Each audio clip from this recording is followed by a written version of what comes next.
For most of us, range merging is this phrase we hear all the time, but have no idea what it means. I actually think this is quite appropriate for most poker players, because for range merging to be effective, you have to be playing against really good opponents, and you have to play against the same players day after day. Let's still talk about range merging though, for two reasons. One, for your own edification as a student of the game, and two, as an insurance policy in case you become one of these great players playing stiff competition day after day. First, we'll sketch a diagram of what range merging means conceptually. At the bottom of the screen, we have four broad categories of the hand strength that you or your opponent might have in a river situation. At the far right, we have the nuts, a full house, a flush, a set, depending on the board texture. And at the far left, we have bluffs. There's two categories in the middle, though, that are quite interesting. The hands that have strength just below nuts, we'll call them medium strength hands.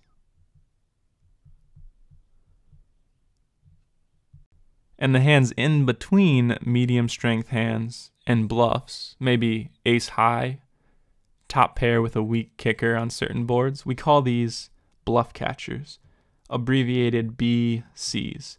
Now, if you don't know what bluff catchers are, check out our video on the topic right now. It's absolutely essential to know this to understand range merging. In short, bluff catchers are hands that, when you're out of position, you can't bet. They're not strong enough to bet because you're only going to get called by better hands. So you elect to check call, basically trying to induce a bluff from your opponent.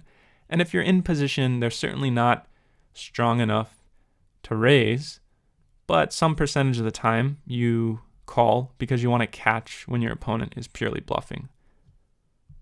The two segments of our potential river range that are in green are hands that we, as a good player, would bet.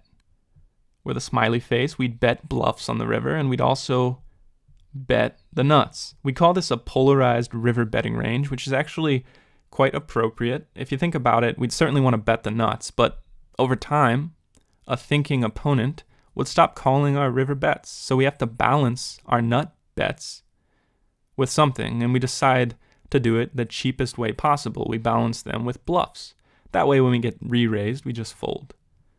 Now, good opponents, they recognize when we have a polarized river betting range. So some percentage of the time, our opponent, unhappy face, he'll call, and he calls with bluff catchers.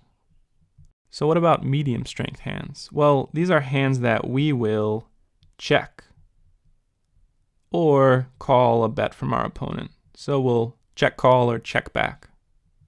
So what we've drawn here is our betting range on the river, which is in green, and our checking and calling range on the river, which is purple.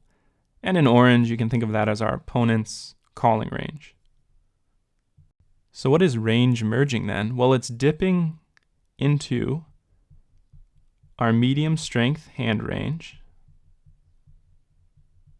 to extend our river betting range. We're still polarized, but we're not just betting bluffs in the nuts. We're betting bluffs, nuts, and some of our medium strength hands. We're merging our river betting behavior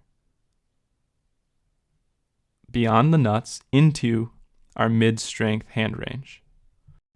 Not only does this mean we'll get more value from a thinking opponent who's trying to bluff catch against us, but it also means that when he sees our range merging, when we turn over a mid-strength hand on the river, and he has a bluff catcher, he's now all of a sudden afraid in the future to even attempt to bluff catch against us.